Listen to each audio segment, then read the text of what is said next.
es imposible tener fe sobrenatural sin fe filosófica, por decirlo así. Pero la fe filosófica no es propiamente filosófica, es el además en busca.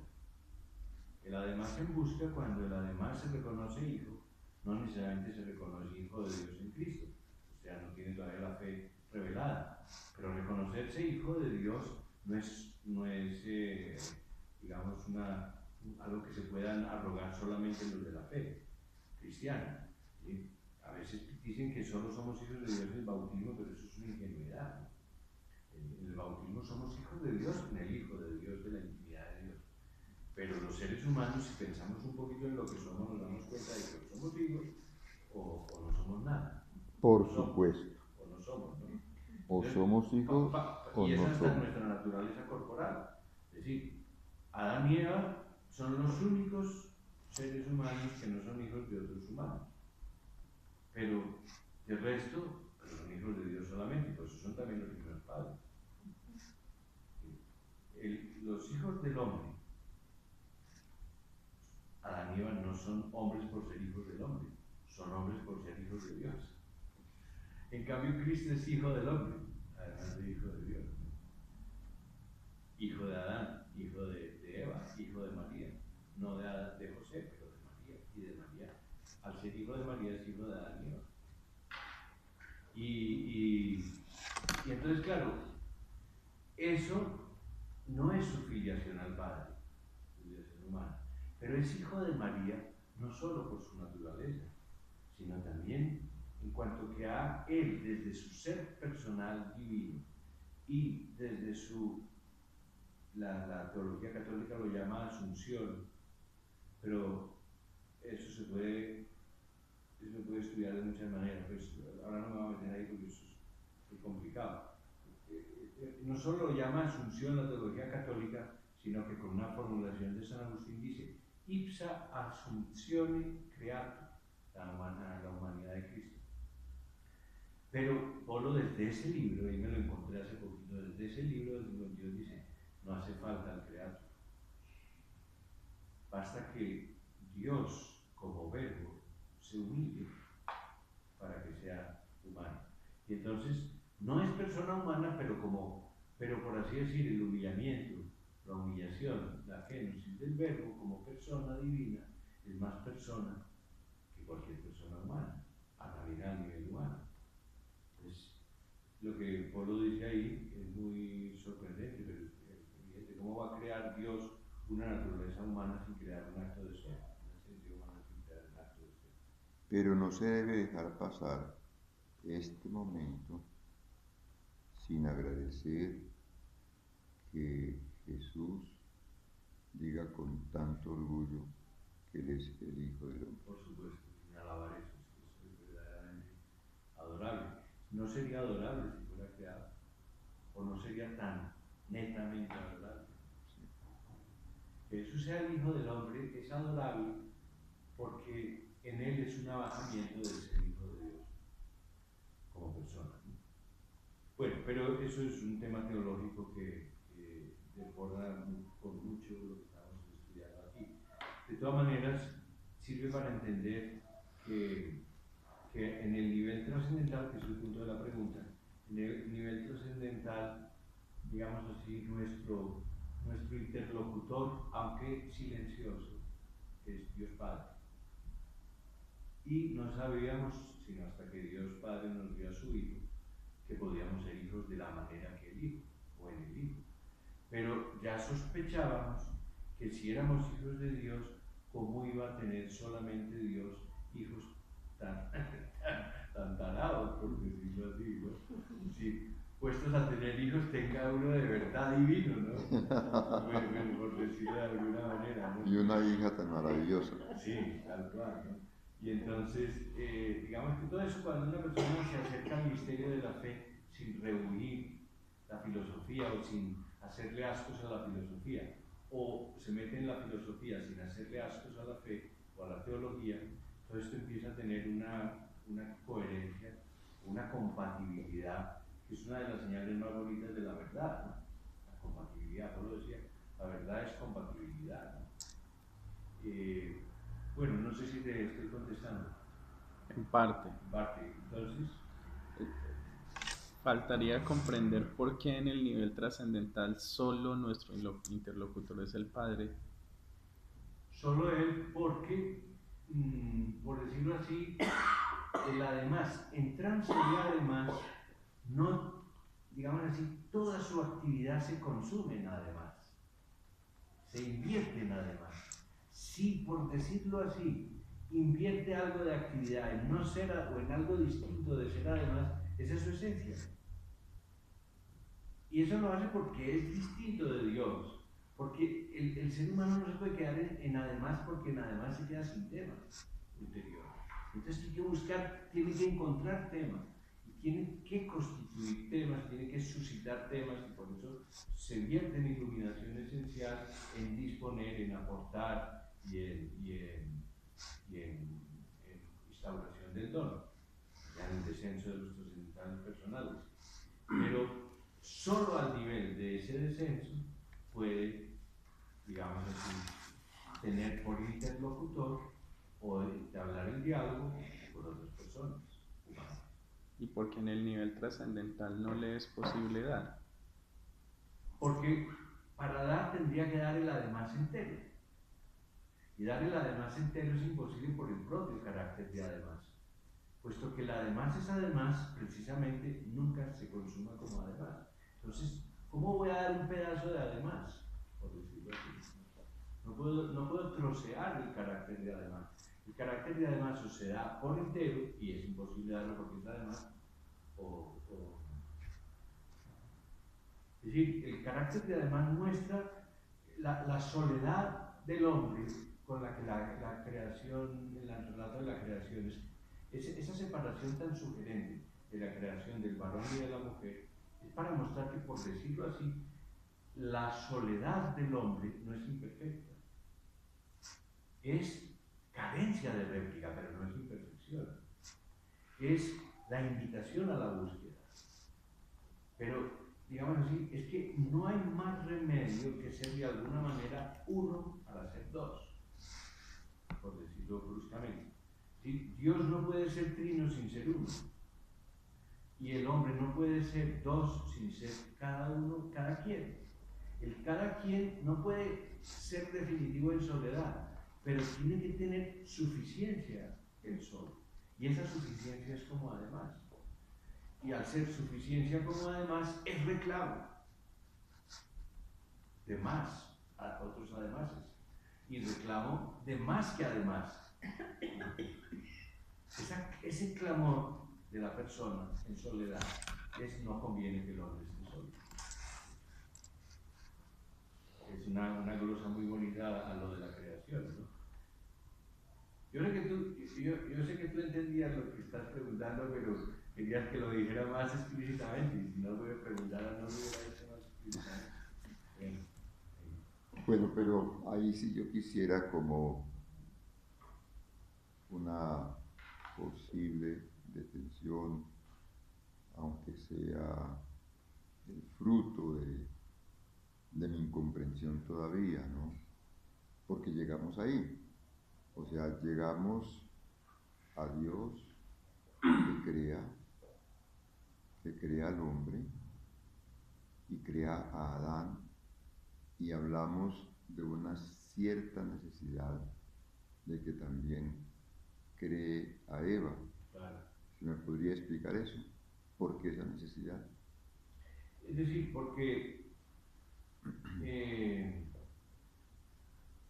por ejemplo, ¿no? Eso es una pregunta muy difícil, porque la pregunta es: ¿por qué Dios creó? La pregunta paralela o en el nivel jerárquico superior sería: ¿por qué Dios no creó un solo ángel?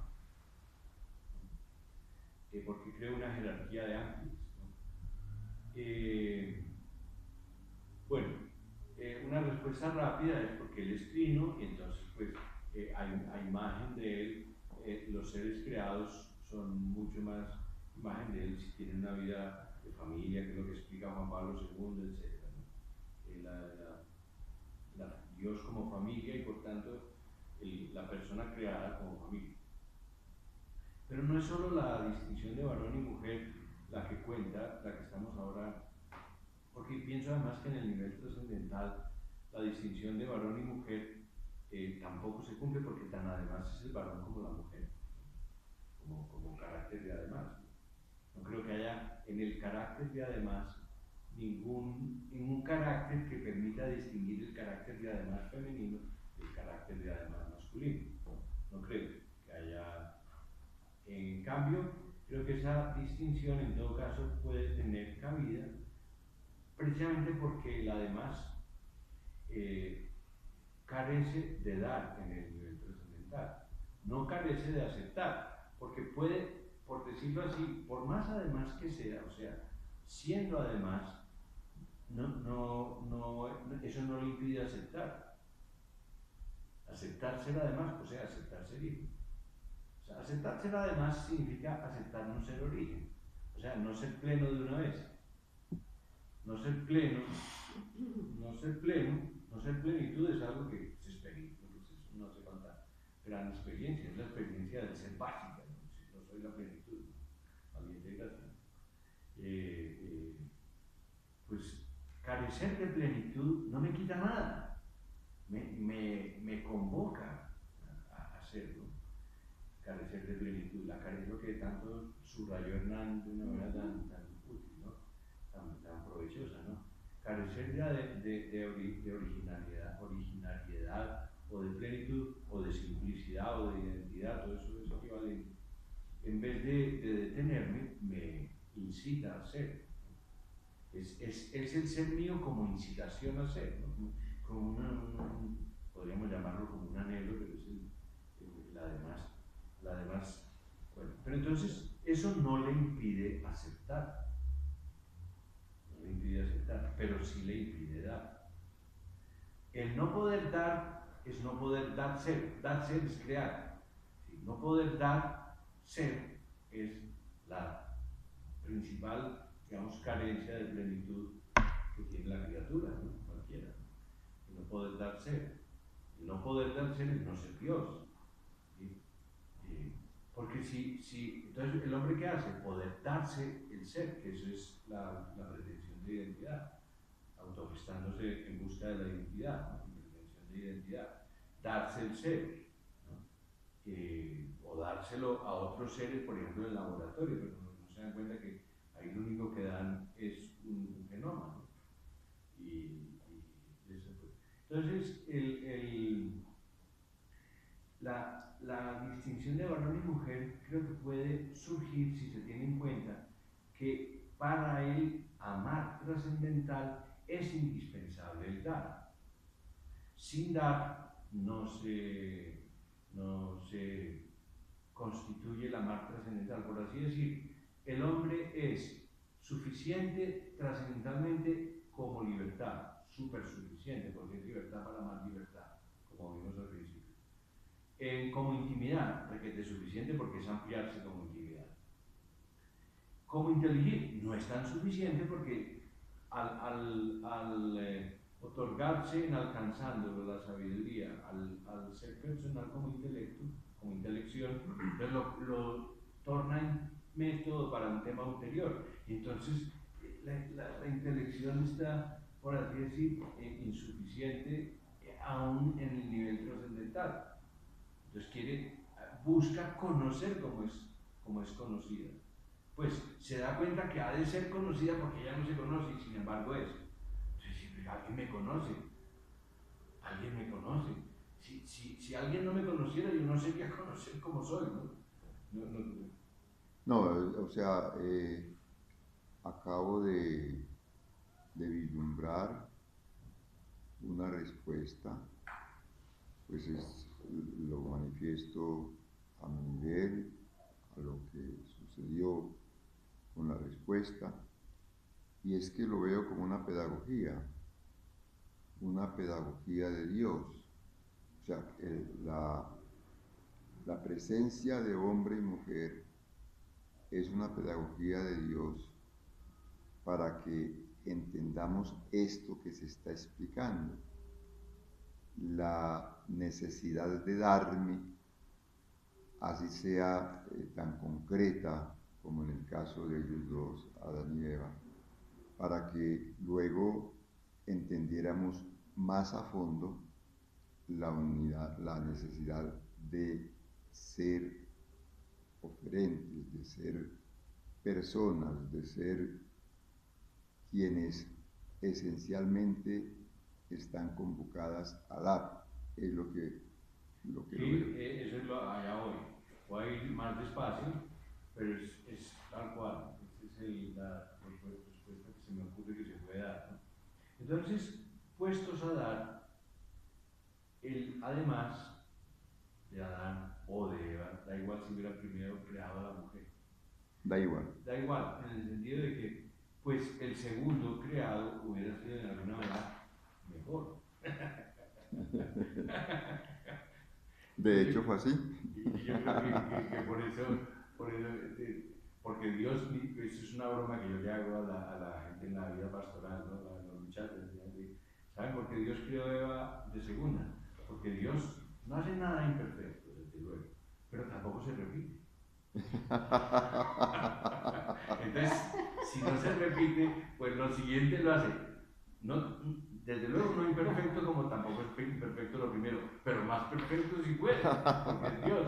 Entonces, bueno, es una broma porque es jugar con el más imaginario, no con el más matemático. Pero es sugerente, porque lo que está explicando Dios es que, me parece en la Biblia, lo que se está explicando es que el hombre es insuficiente solo porque no acaba de dar. ¿Sí? Su dar nunca es plenamente trascendental. Si su dar fuera trascendental, tendría un don trascendental, que es el Espíritu Santo solamente. En el caso del ser humano, eso es parte, eso es inescindible de ser además, carecer del dar, pero no por eso carece de la mar trascendental. Entonces, por así decirlo, necesita, como dice Mario, es menesteroso de dar por ser persona. Pero entonces el dar lo tiene que instaurar, es la palabra que yo utilizo, a nivel esencial. Entonces, a nivel esencial, el dar es viable porque, desde luego, se habla de dar la palabra, se habla de dar paso, se habla de todos los gestos del cuerpo pueden ser donantes, todos, ¿no? Saludarse, dar un saludo, la atención se presta. Todo eso es precisamente mostrando que a nivel de esencia el ser humano es claramente una búsqueda de dar, pues un encuentro de maneras de dar y disponer. Si fuera simplemente disponer, la libertad, si fuera disponer para disponer, entonces se le ocurriría disponer del disponer, pero no disponer para dar. Disponer para dar y manifestar para dar son la instauración del don, ¿no? Pero la instauración del don humano necesita, me parece, precisamente por la insuficiencia del dar a nivel personal, necesita, aquí es donde necesito la ayuda de ustedes para ver si les ocurre algo más. Y pues si por ejemplo, la que sé que ha pensado esto más en el horizonte de la filosofía poliana es Blanca Castillo, que yo le había mandado un paper sobre esto hace muchos años, sobre esta propuesta, pero ella no lo aceptó mucho, pero vamos a ver si se le ocurre, y los últimos escritos de ella son muy interesantes, ¿no? Sobre eso, ¿no? Salió uno en Análisis Teológico, en Análisis Filosófico, en Análisis Teológico, ese de Roma, de la Santa Cruz, de Filosofía, que creo que se llama, no me acuerdo, bueno, Acta Filosófica. En Acta Filosófica del 2016, un artículo de ella muy sugerente para entender la dualidad varón-mujer, ya no tanto a nivel trascendental como ella lo proponía al principio, pero sí en el nivel esencial. Entonces, yo considero que la instauración del don tiene una tarea dual en el caso del ser humano, pues cuando hay que hacerlo a través de la esencia, es que no le podemos garantizar al don su guarda porque al conquistar más don, podemos perder el conquistado. Eso es una aproximación, por así decir, intuitiva y fenomenológica, por la experiencia de trato con el mundo femenino, ¿no? Como decía se me fue el nombre del que escribía sobre el Greco, el gran castellano.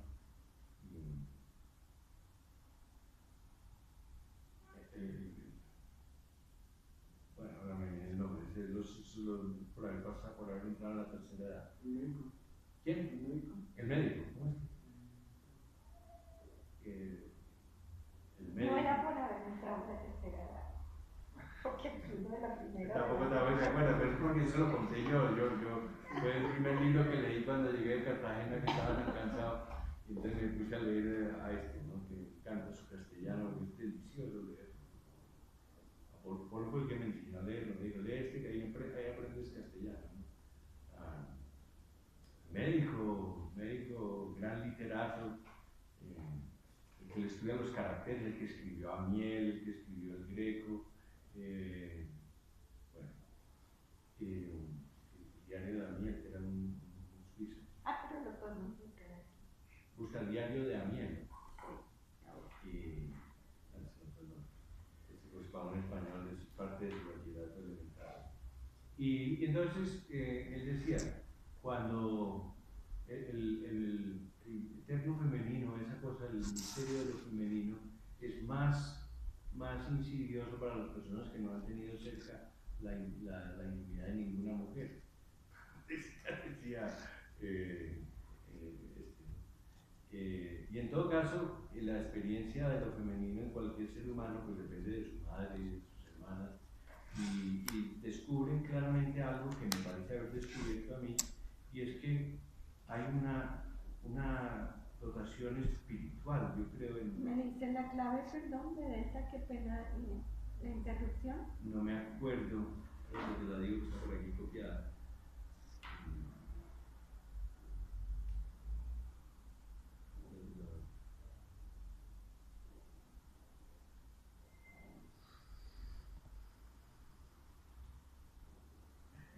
Es mentira que no me acuerdo de ese nombre, me encanta leerlo. Entonces, yo creo que la guarda del todo no es que eso sea solo varonil, es solo femenino, pero debe haber algo en la, no sé, en la manera de asumir la naturaleza biológica. La mujer. El bajar de la demás para asumir la naturaleza biológica femenina se autogesta como mujer, no solo por tener cuerpo femenino, sino que se autogesta espiritualmente como mujer, preparada para que ningún don se pierda.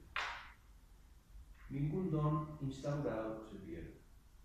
Pero la tarea es no solamente no dejar que se pierdan los dones instaurados, sino también seguir procurando dones. Y las dos tareas son cuidar de que no falten los dones conseguidos o logrados, y cuidar de que no falten más dones. Apareció Sorge. Sorge. Bien, no. El cuidado de Heidegger. Sí. ¿El cuidado qué? Cuidado En Heidegger también aparece la sorge de Heidegger, la claro. La sorge es esa palabra. Y además hoy en día está en el tema de las ciencias humanas en todas partes, ¿no? En la sociología, en la psicología, en la enfermería, y en todas partes el tema del cuidado es que además pues, es el cuidado de la naturaleza, es el cuidado del cuerpo, es el cuidado de la ciudad, es el cuidado. Todo eso es la instauración del don.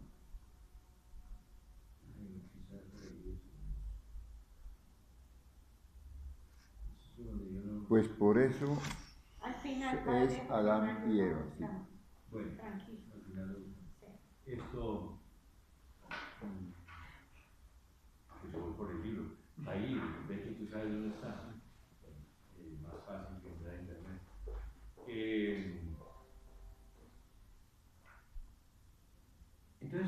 no sé, yo pienso que es muy difícil, desde luego no creo que sea posible ser varón y mujer sin cuerpo distinto, Obvio. elemental, querido Watson. Pero como la apropiación del cuerpo no es simplemente tener un cuerpo, sino ser espiritualmente el cuerpo, o como me gusta decir a mí, espiritar el cuerpo, no espiritualizarlo, sino espiritarlo. Espiritar el cuerpo. Espiritar el cuerpo femenino es femenino. Y espiritar el cuerpo masculino, el espiritar el masculino. Y entonces, todo el espiritar, todo el añadirse la esencia en la recepción de la naturaleza es femenino y es masculino. Marañón. Marañón, hombre, Gregorio Marañón. Gregorio Marañón. Muchas gracias, claro. Entonces, ¿Cómo te parece? ¿cómo se me había olvidado Gregorio Marañón? Ah, que a don Gregorio lo hubiéramos olvidado. Increíble, ¿no? Qué vergüenza, que me perdone él allá en el otro, en el más allá, de olvidarme de su nombre. Bueno, entonces, claro, no sé si esa es la pregunta de Mario, pero es la insuficiencia del dar trascendental la que reclama que no solo haya otras personas, sino otro como persona. Es decir, persona como otra persona, que la mujer es no solo otro humano, sino humano otro. ¿No? Es humanamente otra. Es tan humana como el varón, pero es distinta en cuanto humano. Entonces esa distinción de lo humano, sin dejar de ser humano, porque sin ser menos humano o más humano, esa distinción de lo humano es buscada claramente por Dios, entre otras cosas porque se necesita, por supuesto, para que la generación no sea simplemente producción de individuos de una naturaleza, o sea, generación de individuos de una naturaleza, porque eso es para sobrevivir no más, sino para vivir más, para vivir mejor y para mejorar el mundo. De tal manera que la mejora del mundo no sea simplemente concebida como una mejor organización, como una eficacia mayor, que eso digamos sería en la línea del más don, sino de la de mejor don y más guardado como en calidad de don, ¿no? Lo que me parece que es lo femenino es no dejar que la calidad del don se rebaje. Sí, señor, eso es una muy buena explicación. Bueno, en fin, eso es una propuesta de trabajo. Es una propuesta de trabajo, claro. Sí. Sigamos con tus preguntas. Ya. ¿Quién La más? pregunta que viene es la que quedó la clase pasada de cómo baja el además como esencia. Ay, pero entonces. Pero ya es, creo que el resto de nuestro seminario. Claro, ese es el resto del seminario, claro, tal cual, ese es el seminario, es entender cómo baja el además como esencia. Porque lo que quedó claro hoy es que no baja como además, baja como distinguiéndose realmente del además. Mejor dicho, es el distinguirse real según el que el además no es Dios. No, pero sí, claro que. ¿No? Entonces, no, pues lo bonito de ese planteamiento, tal como lo expone Polo en esta introducción incluso, es que es un bajar donde la sabiduría arrastra, por decir así, su cuádruple temática, la arrastra hacia abajo. Entonces se puede estudiar según el bajar de los cuatro trascendentales, ¿no? Entonces, personales. Cómo baja la intimidad como manifestación, cómo baja el inteligir como iluminación esencial, cómo baja la libertad como disponer y cómo baja el amar. Polo dice cómo aportar. Yo he sugerido desde hace muchos años, eso ha sido muy discutido por otros polianos, mejor dicho, no muy discutido, sino brevemente discutido porque no soy fácil de leer, y entonces pues la mayor parte pues prescinde simplemente porque es muy harto leer párrafos tan largos, ¿no? Y bueno, el punto es que yo digo que el aportar pertenece también a la iluminación esencial. el querer yo no es menos intelectual que el ver yo. Eso está dicho por Polo en muchos lugares. Yo pienso que esa propuesta mía no es ajena Entonces la aportación es un intento de bien para aumentar el bien en el universo y en la esencia humana. Entonces, bueno, eso lo explico, bueno, lo digo brevemente ya. A mí se me ocurrió en algún momento también, eso incluso me acuerdo cuando, es que a mí no se me olvidan las anécdotas, pero no se me olvida cuándo se me ocurrieron las ideas, ¿no? Me acuerdo cuando se me ocurrió eso. Y se me ocurrió, el bien es distinto del ser. Es decir, no es que la conversión del trascendental bien con el trascendental ser sea simplemente que todo lo que es bueno. No, todo lo que es, porque se usa para lo de la conversión trascendental en la doctrina clásica la palabra todo. Todo lo que es bueno. ¿No? Precisamente, lo bueno es lo que todavía no es. Porque es lo que vamos a añadir, lo que vamos a aportar. Lo bueno es lo que le vamos a aportar al ser. Pero al ser no le podemos aportar ser creándolo para continuar en la idea de dar ser. Nosotros no podemos, es decir, los bienes, el ser como bien, eso solo lo hace Dios, porque Él es el único que, siendo Dios, puede crear otros seres. Entonces para Él el bien somos nosotros. Pues no es que sea el bien de Dios, porque Él está por eso Él es por encima de todo bien, absolutamente otro que el ser creado, no otro que Él, ¿no? Porque Él es. Pero yo entonces me ocurrió la idea de la noción de otro que el ser. Eso se lo escuché a Polo de alguna manera, ¿no? Y yo creo que esto es una manera, a mi manera de ver, pues, es una manera de sacar adelante el tema de la voluntad en el que la filosofía ha encontrado mucha dificultad siempre. En el libro que estoy leyendo ahora de Polo, pues en esos manuscritos, maquinoscritos de la tesis de Roma, el trabajo de la voluntad, me acuerdo de una conversación que tuvimos en Torreblanca sobre eso, ¿no? Mira, no, yo sobre la voluntad, está todo dicho en yo escribo con la pluma. ¿Cómo ha sido de verdad? Sí, no, yo escribo con la pluma, ahí está todo lo de la voluntad, ¿no? Sí, ¿cómo así? Entonces, eso lo vuelve a hacer hablar a Polo.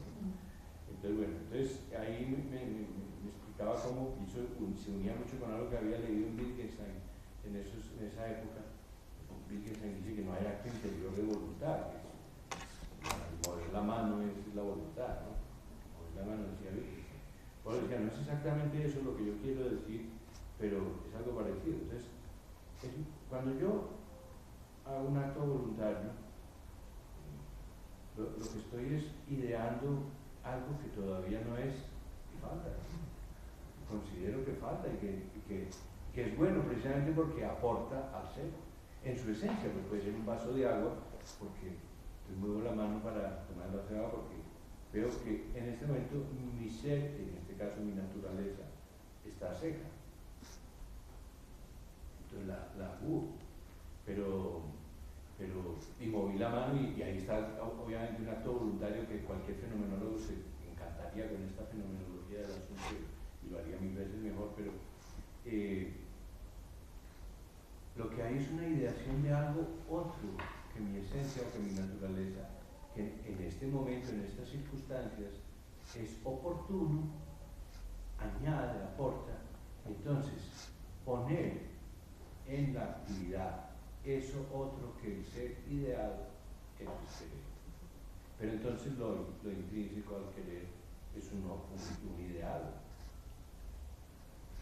Por eso pienso yo que el querer yo es un ver yo, lo otro que el ser. En cambio, ver yo como verdad es ver yo que el ser, con la esencia. Pues. Bueno, pero esto es una glosa que está ahí en las glosas que he hecho, ya está indicada. Y que entonces me permite distinguir los trascendentales del ser también en el nivel metafísico. Es decir, y está claro que además la verdad y el ser son trascendentales del ser extramental también, pero no sin el ser antropológico, sin el ser que piensa o que quiere. Tanto que así es como lo explica Santo Tomás y en la filosofía medieval, que es donde se formula con más amplitud el tema de los trascendentales del ser, está implícito en la griega, pero no formulado, porque se mezcla con el tema de la analogía del ente en la filosofía medieval, es muy complejo, pero todo el mundo reconoce cuando se estudia la doctrina de los trascendentales del ser medieval que no habría verdad ni bien si no hubiera voluntad e inteligencia. Por lo tanto, tampoco son tan trascendentales del ser metafísico. Por así decir, al ser metafísico o al ser físico, ¿qué más le da el bien y la verdad? Es que es sin cuidado, ¿no? El bien y la verdad. Lo que les interesa es el avance. No es que les interese, es que son meramente avances. Lo que yo llamo principiación o incipiación, un mero ir adelante. El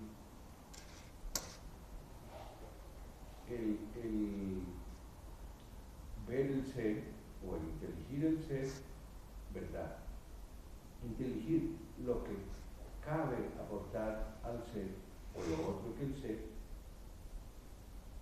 otro no sé si era muy bien dicho, pero bueno, es lo que al ser no simplemente le hace falta para completar su naturaleza, que es la noción de bien como fin, que es otra manera que viene de Aristóteles. ¿Qué es el bien? Aquello a lo que todos apetecen, en la ética, ¿no? ¿Qué significa ahí apetecer? Tendencia, apetito natural o ilícito, como explican los medievales. Es decir, el apetito natural es, por ejemplo, los elementos en Aristóteles de su lugar natural. Entonces el bien del fuego es el lugar más alto, el bien de la tierra es el lugar más bajo, etc. Pero eso es el fin de las naturalezas, eso no tiene nada que ver con el bien, eso es que naturaleza es una sustancia desplegando su causa formal para implementarla, hasta implementarla mejor. Aristóteles pensaba que se implementa suficientemente en algún momento. Si uno entiende la concausalidad final, se da cuenta que ni siquiera eso, que está la evolución de por medio, etc. Pero reducir el bien a algo que ya es, aunque sea en las tendencias naturales, es muy pobre. Entonces, visto así como lo estoy sugiriendo, el bien es tarea para inventar. ¿Qué es el bien? El ser que hay que inventar, que hay que crear, ese es el bien. Pero no lo podemos crear como acto de ser, sino como esencia, en la propia o en la de los universos, en el universo o en la de los demás, en la sociedad. Entonces el bien es la aportación de ser al ser, de ser que todavía no es al ser, que es plausible que sea, que es posible de ser. La noción de posible de ser me parece que tiene lugar en el bien. El bien es lo posible de ser, no como posible de pensar. Posible de pensar, lo inteligible como posible de pensar, es la esencia tanto. Eso es una bobada de la filosofía escolástica tardía que engatusó a la filosofía moderna, de manera de la deslumbró. Entonces se dedicaron a ponerle a la esencia tanto la intelección como la realidad. Es el inteligible, ¿no?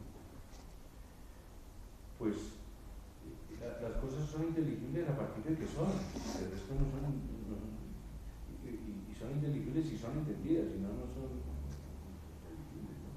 Bueno, pero eso vendrá más adelante cuando estudiemos el vertido. Esto es un avance sobre cómo baja la esencia. Entonces, considero que el descenso de la mar trascendental es la instauración del don, de lo que estábamos hablando, por eso viene al caso. No el aportar. El aportar es cuestión del ver yo, querer yo. El ver yo dentro del querer yo. Es para aportar. Entonces el aportar me parece que eso es una sugerencia que hago a la tipología trascendental, al tomo 2, que habría que estudiar con más detenimiento la instauración del don. No solo el aportar.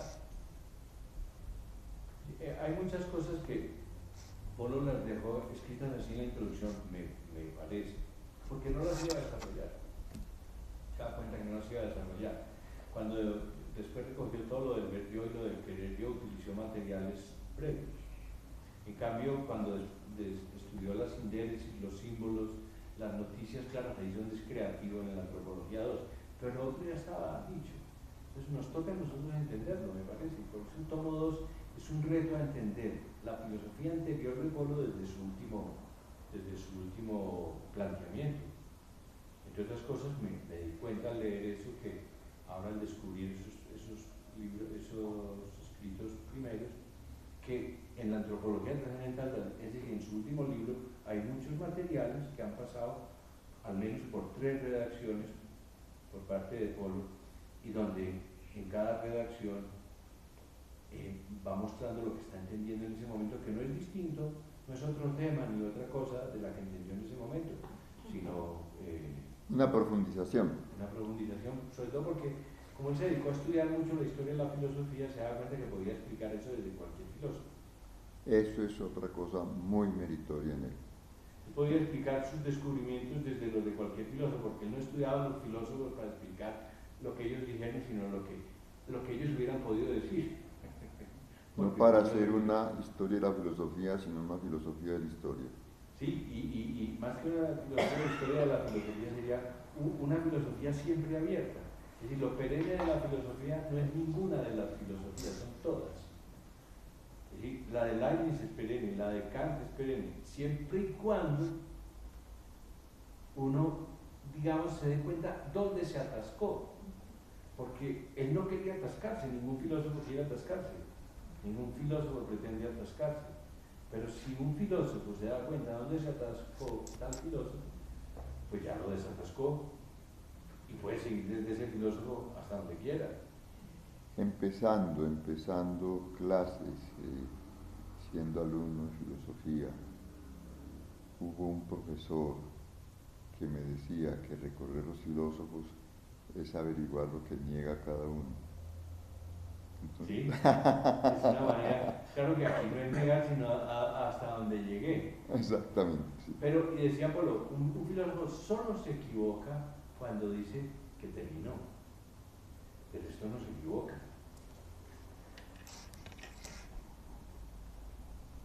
Y casi que dicen que terminaron cuando están a punto de morir y ya no pueden decir. Los que han dicho que terminaron, porque la mayor parte, por ejemplo, Husserl, uno es Platón, son filósofos que nunca dijeron que terminaron, y cada vez iban volviendo a empezar, y querían reempezar todo. Me acuerdo Polo diciéndonos a Héctor Esquer y a mí, ay, cómo me gustaría volver a escribir El acceso al ser. Decir ahora lo que yo entiendo, porque es que si lo... Claro. Entonces, pues, además, yo le encuentro a lo de la autogestación de la esencia una manera de salvar una filosofía que, es decir, de hacerla ir adelante, que casi siempre ha sido muy maltratada desde el punto de vista católico. Bueno, no pues de cierta manera, que es la filosofía idealista, ¿no? La hegeliana y en el fondo, detrás de la hegeliana, la neoplatónica. Porque la neoplatónica, en la filosofía de la emanación, me parece que todo lo que están pensando ellos, en el fondo lo que están pensando es la autogestación de la esencia humana. Es una respuesta a esa pregunta tuya, ¿cómo de lo demás procede la esencia?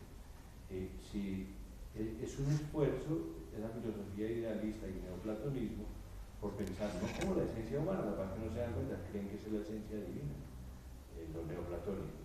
Y Hegel también, solo que cree que la esencia divina, digamos, solo es pleno autoconsciente como Dios al final del proceso. El resto no es autoconsciente como Dios, sino como hombre o como lo que sea, por decirlo bruscamente. Tampoco es así, pero Padre, ¿Me deja palmar con aquí? sí. Porque es que yo quiero decir ahí una cosa, creo que depende de cómo entendamos, o sea, cuando yo le dije que no veía claro lo de la autogestación de la esencia en términos porque se entraba el tiempo, lo que quería decir, y no sé si estoy en lo cierto o no, pero que en el momento, en el instante del acto creador, o sea, me pongo en el instante en el que Dios da o pone, espérenme un segundito, el ser en para hacer posible cada criatura humana. ¿Sí? Ese es el ser creado que deviene de alguna manera, el ser en su, ¿no? Viene a ser ser, digamos. Espéreme. ¿Sí? Ahí es donde llega a ser o es finito, ¿no? Es ya en un ser pleno que no es el ser pleno de Dios, ¿no? Y en ese no ser pleno, siendo plenamente ser, es donde comparece en mi entendimiento ingenuo, o como queramos, ese codarse del ser del ser que es esencia. A ver, no es que el ser sea esencia, de la distinción real de ser esencia en el instante mismo en el que el ser es finito, persona. Entonces, a lo que yo decía que no me parecía que era autogestación, ya porque estaba quizás malentendiendo lo que usted estaba diciendo, pero ahora usted me lo va a corregir. También lo que yo digo, sino que yo entendía que en ese acto, que es el acto divino de poner el ser, bueno, usted dice no fuera así, pero por lo menos fuera de la intimidad suya, en ese acto no puede haber propiamente una autogestación, me parecía a mí, sino que por el mismo hecho de poner el ser finito, ya esencia ser aparece. Como autogestación, entonces. Pero, no antes. No antes. Y a partir de ese momento, en el después, en el instante en el que comienzo ya a ser, entonces como persona tal, que recoge la naturaleza y la vida recibida y tal, ahí empieza a darse la autogestación. De acuerdo en cuanto a que no, la autogestación no es precedente de ninguna manera respecto al acto de ser. Ok, perfecto. Eso desde luego. De todas maneras, la consideración del ser como creado por Dios según la noción de instante y todo eso, y de acto divino, todo eso me parece que es discutible, todo eso, pero simplemente ser creado es ser precisamente esa distinción real, que da igual su distensión temporal y su comienzo o su fin en cuanto al tiempo, ¿no? Es decir, ahí el antes o el después, o el anterior y posterior, porque nada estorba, estoy convencido de esto, para la noción de ser creado el que no haya que haya una perpetuidad, nada estorba. Lo decía Aristóteles, Santo Tomás lo reconoce, se reconoce para el ser extramental, lo que no se puede reconocer para el surgimiento de las naturalezas y mucho menos de los individuos de una naturaleza. Ningún individuo de ninguna naturaleza, ni ninguna naturaleza del universo es perpetuo. Aristóteles pensaba que sí, los individuos no, pero la naturaleza sí, probablemente. Pero la ciencia, y no solo la ciencia, sino incluso la teoría de las causas o la explicación de las causas entendida como causalidad, donde la causa formal no es solamente acto, sino también potencia, y no digamos también la causa final, que la causa final sea potencia, es verdaderamente la gran herejía antiaristotélica del polianismo, por así decir, de la teoría de la prosecución poliana de la doctrina de las causas aristotélicas. Lo es ya que sea la causa formal, pero eso ya estaba más o menos descubierto por la ciencia, que la causa formal no es acto sin más, sino que es acto, es potencia de ser. Bueno, todo eso está implícito en Santo Tomás al entender la esencia como potencia, pero todo eso está todavía sin instrumentar, por así decir, en técnica filosófica, ¿no? Pero el punto es que depender de Dios no es en el tiempo, porque el que depende de Dios no es la esencia, o la esencia también, pero el que depende de Dios es el acto de ser. Pero el acto de ser depende de Dios precisamente distinguiéndose de Dios y por tanto con esencia. Entonces el distinguirse de Dios, de la esencia creada, de la esencia del acto de ser creado, es el distinguirse real del acto de ser creado. Sí. Y entonces eso siempre importa temporalidad, pero no siempre implica que haya que considerar que el acto comienza, que el acto creado comienza. En todo caso, Dios no interviene en el tiempo. Ningún acto de Dios es en el tiempo. Además, ningún acto de Dios es distinto de Dios. Entonces, por decirlo así, eso lo dice Santo Tomás diciendo que la creación es relación de razón respecto de Dios y relación real solo para la criatura. Cosa que es una elaboración un poco teórica muy compleja, pero muestra que realmente no necesitan actos de Dios para la creación. La creación es simplemente la criatura. La creación es la criatura. Sí, claro. Muy bien, es la criatura. Y si esa criatura tiene alguna relación con el cosmos, entonces tuvo relación con el movimiento sucesivo, donde surgieron el espacio y el tiempo. Y si no tiene relación con el cosmos, entonces es otra criatura como la criatura angélica. Exactamente. Y entonces las temporalidades, de todas maneras la criatura angélica, eso lo dice también Santo Tomás, tiene cierta temporalidad porque tuvo que tomar la, entre comillas, decisión o escoger la alternativa de ser como Dios o de quién como Dios o quién, pues, sí, en el fondo a mí me preguntan a veces cómo se descubre que el mal no es creado por Dios. Es muy fácil. Ponga 4 bienes de distinto nivel. Cree 4 bienes de distinto nivel. Si esos bienes son intelectuales, crea 4 seres de distinto nivel. Llamémoslos bienes porque respecto del creador son otro que Dios. Son otro que Dios. Aunque a Dios nada le falta de lo que él crea. Entonces, en ese sentido no son plenamente otros, solo Dios es absolutamente otro. Entonces, pero son jerárquicamente distintos. Es decir, 4 ángeles. Póngame 4 ángeles buenos. Pues este le puede enseñar a este, al segundo. Y el segundo le puede enseñar al tercero y al cuarto. Si no le enseña, lo que sabe es un egoísta. El segundo puede envidiar al primero, el tercero puede envidiar al segundo y al primero, y el cuarto puede envidiar a los 3 primeros. Si los envidia, en vez de amarlos o de aceptarlos, hace un mal.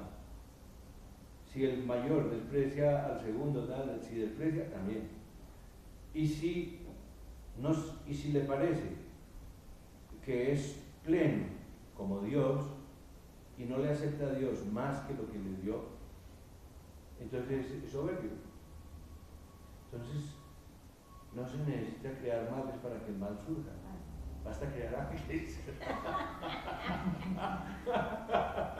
Ni siquiera necesita la carne, por decirlo así, ni la materia, ni nada para que surja el mal, ¿no? El mal surge simplemente de que si creas espíritus tienen que ser jerárquicamente distintos, porque si creas 2 espíritus iguales son el mismo espíritu, son un solo espíritu, no hay nada que hacer. La cosa es elemental, ¿no? Entonces, Y si a alguno de ellos le encargas esa conmoción que significa cosmos, entonces estamos en el ser humano. estamos en el ser humano. Sí, no solo se la encargas, sino que sí, se la encargas, tal cual, se la encargas, esa es la palabra. Se la encomiendas, le dices, pero la pregunta es, ¿por qué no creó solo ángeles? Porque todas las preguntas verdaderamente primeras son, ¿por qué Dios no se contentó con ser Dios? Primera pregunta, o sea, ¿por qué no la nada en vez del ente? ¿Por qué el ente y no la nada? Sino ¿por qué el ente o el ser creado y no simplemente Dios? Esa es la verdadera pregunta. O la nada. Pero la pregunta es, ya una vez que uno dice, bueno, de acuerdo, no lo sé preguntar, pero todavía le quedan más preguntas a Dios. ¿Por qué ángeles y hombres? Y entonces, pues, me parece que la respuesta es muy bella. Dice, es decir, porque Dios quiere enseñarle a los ángeles que lo inferior a los ángeles no les estorba para amar. Es decir, me parece, ¿no? Otra vez la pedagogía. Otra vez la pedagogía. Es decir, para evitar el pecado de los ángeles, Dios creó al hombre. por decirlo de alguna manera, intentando evitarlo. Pero puestos a despreciar, despreciaron más al hombre. Y puestos a envidiar, sobre todo envidiaron al Hijo del Hombre, que es Hijo de Dios. Porque Dios quería mostrarle a los ángeles que Él no solo no tiene inconveniente en amar lo más pequeño que los ángeles, sino de abajarse hasta lo más pequeño que los ángeles. Es decir, los ángeles son muy fácilmente soberbios, muy fácilmente envidiosos, muy fácilmente despreciativos y muy fácilmente egoístas.